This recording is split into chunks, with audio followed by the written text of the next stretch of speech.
Basic గా పందులు రెండు రకాలు. ఒకటేమో అడవి పంది, రెండోదేమో ఊర పంది. నాకు తెలీదమ్మా.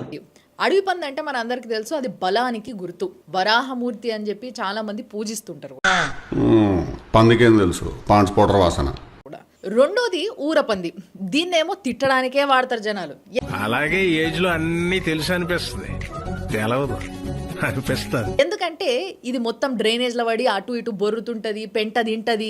కరెక్ట్ గా ఇంటి ముంగట అలికి మంచి ముగ్గేయంగానే దాంట్లోకి వెళ్ళి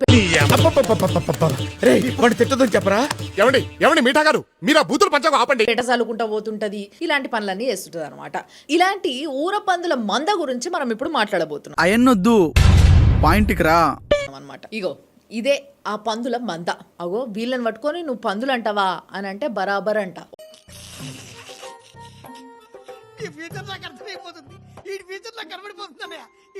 ఒక చిన్న హెడ్సప్ ఏంది అని అంటే, వీళ్ళని లెఫ్ట్ వింగ్ అనకండ్రి.